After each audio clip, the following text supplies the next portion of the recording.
10 crazy NBA trades since the year 2000. So with plenty of teams making trades this offseason, including Victor Oladipo going to the Thunder, Derrick Rose going to New York, and plenty more trade rumors being talked about, like DeMarcus Cousins leaving Sacramento and Westbrook going to Boston or LA. We'll make a separate video for Russell Westbrook, but I decided to make this video discussing the craziest trades since the year 2000, because there have been some pretty crazy ones. Now, with some of these trades, certain teams don't lose out on much because of what they gain in the future, but at the time of these deals, some of these trades weren't so great for certain teams. So let's get it started. Number 1. In 2001, Dikembe Mutombo heads to the Philadelphia 76ers. Who the 76ers got? Dikembe Mutombo and Rashawn McLeod. Who the Hawks got? Tony Kukoc, Theo Ratliff, Nazir Muhammad, and Pepe Sanchez. With the 34-year-old Dikembe Mutombo as their defensive anchor, he averaged 11.7 points, 12.4 rebounds, and 2.5 blocks per game. The 76ers would advance to the NBA Finals in Mutombo's first year in Philly, while the Hawks, after losing Mutombo, finished the season with a 25-57 record. Mutombo stayed with the 76ers for one more season, but their playoff run was cut short in the first round, and age eventually caught up to Mutombo, the 7'2" shot-blocking Hall of Famer. When Mutombo got traded to the 76ers, he and Iverson led a pretty weak 76ers squad to the NBA Finals, as well as Dikembe also won Defensive Player of the Year. So the trade was a good one for the 76ers, and obviously it was a terrible one for the Atlanta Hawks. The reason why this was such a good trade for the 76ers was because this was pretty much their shot to get Iverson an all-star caliber player to try and contend with. Even at his age of 34, this was a terrible trade for the Hawks, as Dikembe still had some talent left in him, and for what they got back, yeah, it wasn't too good. They finished with a 25-57 record after he left the Atlanta Hawks. And like I said, he ended up making it to the NBA Finals with Allen Iverson, so pretty good trade for the 76ers, although they were never able to win. Number 2, Ray Allen to Seattle and Gary Payton to Milwaukee. Who the Bucks got? Gary Payton and Desmond Mason. Who the Supersonics got? Ray Allen, Kevin Ollie, Flip Murray, and a first-round pick in the 2003 NBA Draft, who ended up being Luke Ridnour. At 34 years of age, Gary Payton had all but secured his spot in the Hall of Fame, and would only spend 28 games, let me repeat that, 28 games in Milwaukee before heading to Los Angeles, while Desmond Mason spent just 2 seasons in Milwaukee before being traded to New Orleans. The real winner in this trade? Well, it's pretty obvious. Obviously, no doubt in anyone's mind was the Seattle Supersonics. They ended up getting Ray Allen, fully in his prime at 27 years old, and he would reach his full potential in Seattle, averaging 24.6 points per game, 4.8 rebounds and 4.4 assists, and 2.9 threes made in his 4.5 seasons with the franchise. I think we have a clear winner and loser here. Like I said before, Gary Payton only ended up playing 28 games in Milwaukee, and they gave up Ray Allen and a 2003 first round pick, which ended up being a lottery pick. So yeah, not the best trade for Milwaukee, but a great trade for Seattle. Number 3, in 2004, Rasheed Wallace heads to Detroit. Who the Pistons got? Rasheed Wallace and Mike James. Who the Celtics got? Lindsey Hunter, Chuck Atkins, and a first round pick in the 2004 NBA Draft. And the only notable thing that the Hawks got was a first round pick in the 2004 NBA Draft, which ended up being Josh Smith. In a monumental trade deadline deal that involved the Pistons, the Celtics, and the Hawks in a 3-team deal, Rasheed Wallace was dealt to Detroit, where he made an immediate impact. Rasheed Wallace would join forces with Ben Wallace, Chauncey Billups, and Tayshaun Prince, as well as Rick Hamilton, to lead the Pistons to back-to-back NBA Finals, and the franchise's first title since the Bad Boy era. The Pistons would capture a championship in 2004, and Rasheed played a huge role that season. The Hawks fared well after the trade too, as a young Josh Smith led them to the playoffs in 6 of his 9 seasons in Atlanta. It wasn't the worst trade for Atlanta, giving up Rasheed Wallace. They actually held on to Rasheed Wallace for exactly 1 game before they traded him to the Pistons in a salary dump, which is pretty crazy. Rasheed Wallace played 1 game for Atlanta. I mean, do you know any other players that have played 1 game for a certain team? I mean, he wasn't a bad player either. We all know about Rasheed Wallace's anger issues, but he was a pretty good player, and it was shown in Detroit. But yeah, the fact that he only played one game in Atlanta is pretty funny, but like I said, they ended up getting Josh Smith out of the deal, and Detroit ended up getting Rasheed Wallace. So yeah, it was a pretty crazy trade, because as I said, Rasheed Wallace was a huge part in why the 2004 Pistons won the championship. Number 4, in 2008, the Los Angeles Lakers acquire Pau Gasol. Who the Lakers got? Pau Gasol and a second round pick in the 2010 NBA draft, which ended up being Devin Ebanks. And who the Grizzlies got? Kwame Brown, the GOAT, Javaris Critton, Aaron McKee, Marc Gasol through draft rights, a first round pick in the 2008 NBA draft, which ended up being Dante Green, and a first round pick in the 2010 NBA draft, which ended up being Grievous Vasquez. In 2008, Pau Gasol was 27 years old at the time, and I guess you could say he was in his prime, and he was one of the league's most dominant big men.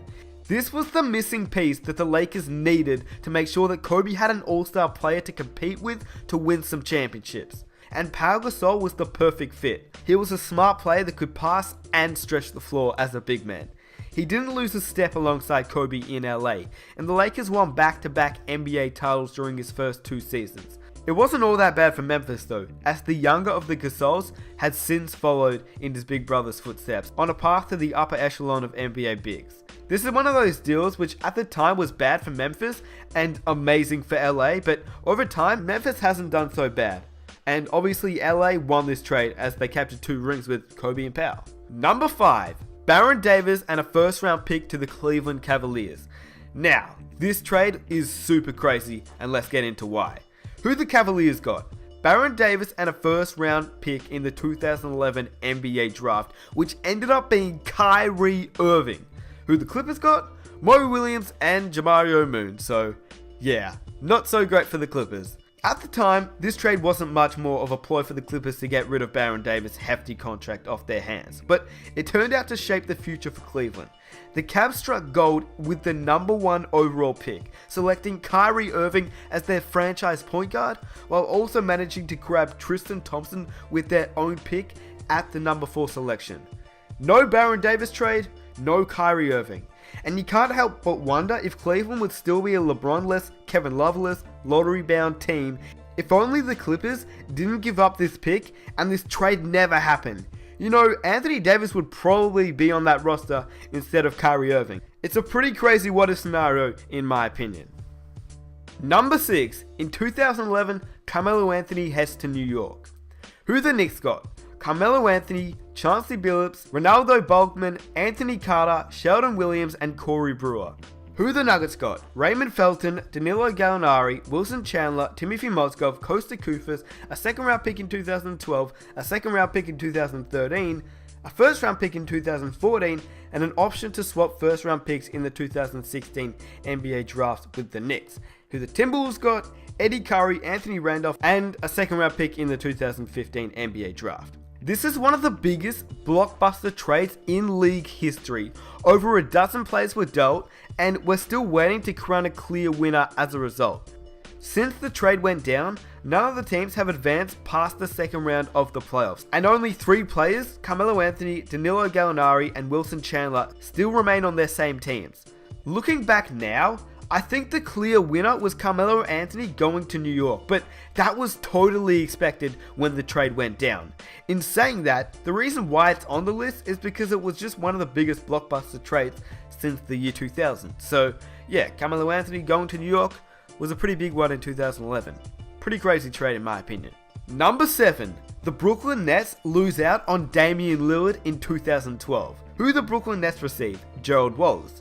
Who the Portland Trailblazers received? Mehmet Oka, Sean Williams, and a top 3 protected 2012 first round pick used to select Damian Lillard.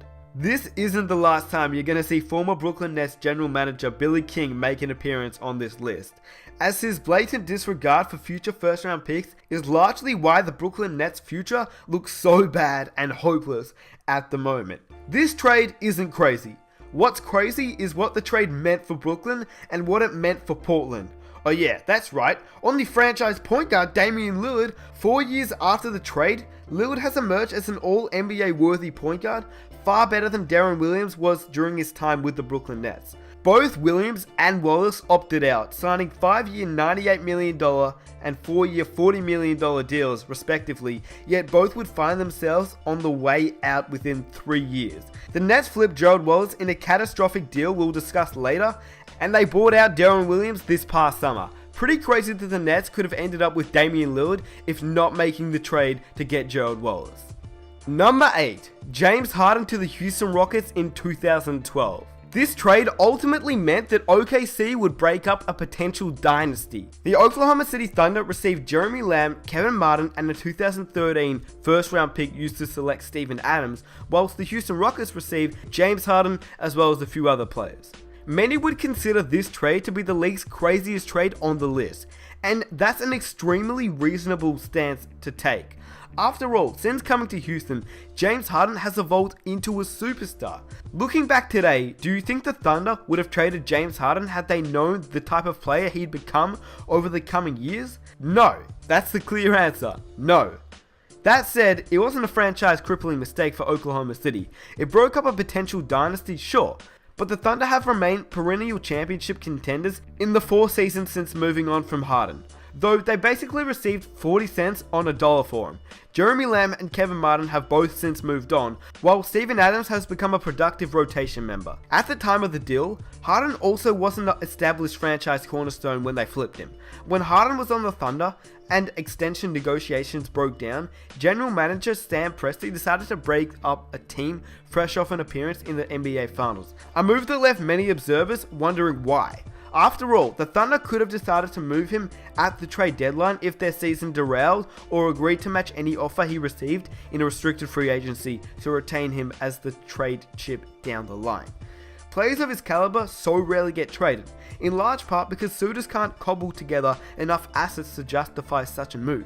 The Thunder undeniably made a mistake trading James Harden when they did, but they've at least rebounded nicely from it. In saying that, with no Harden, Ibaka, or Durant, and possibly no Westbrook after this season on the Oklahoma City Thunder, this Harden trade could be the main reason why this draft-made super team never won a championship. Number 9. Kevin Garnett, Paul Pierce, and Jason Terry to Brooklyn in 2014. Who the Boston Celtics received 3 unprotected first-round picks in 2014, 16, and 18, and a first-round swap rights in 2017, as well as Chris Humphries, Chris Joseph, Marshawn Brooks, Keith Bogans, and Gerald Wallace. And who the Brooklyn Nets receive? Kevin Garnett, Paul Pierce, Jason Terry, and DJ White. Heading into 2014, the Brooklyn Nets became really impatient. Fresh off their first playoff appearance in 6 seasons, they sent a whopping 3 unprotected first-round picks along with the rights to swap first-rounders in 2017 to the Boston Celtics in exchange for Kevin Garnett, Paul Pierce, and Jason Terry. In theory, this move would establish themselves as a legitimate threat to the Miami Heat, but as we all know, that hardly came to fruition. In fact, both Pierce and Terry fled Brooklyn upon becoming free agents in the summer of 2014. And as we all know, KG went back to Minnesota sometime later. I mean, just thinking about how badly this trade crippled Brooklyn, some could argue that this is a worse trade than the Harden trade to the Houston Rockets. And if there were an anti-executive of the year award, it should definitely be named after Billy King. And number 10, in 2015, Isaiah Thomas heads to the Boston Celtics. Who the Celtics got? Isaiah Thomas. Who the Suns got? Marcus Thornton and a first round pick in the 2016 NBA draft via the Cleveland Cavaliers. So just looking at that, you can clearly tell that the Boston Celtics won that trade. At the time, the Phoenix Suns were determined to get rid of its guard-heavy roster, sending both Isaiah Thomas and Goran Dragic away in trades as the deadline creeped closer. Thomas is an all-star point guard and a franchise player for the Celtics. And Marcus Thornton is suiting up for the Houston Rockets after playing just 9 games in Phoenix and tallying a total of 32 points. So yeah, those were the top 10 craziest trades since the year 2000. As you saw, there have been some pretty crazy trades since the year 2000. Let me know what trade you think was the worst trade. And if you want to see more of these types of videos, be sure to subscribe for more, and don't forget to drop a like on this video just to show your support. Also, my 100k subscriber video is coming out soon, But I'm doing a Q&A for that 100k video. So if you guys have any questions you want to send me, just send them to me over on Twitter, and I'll see if I can answer them for you guys. And don't forget to follow me on Twitter at nicksmith71218. If you guys are free right now, I'd appreciate it if you can just go over to my Twitter, shout me a follow, and tweet me a question for the Q&A 100k special. Anyway, it's been your boy Smith. I'm out. Peace.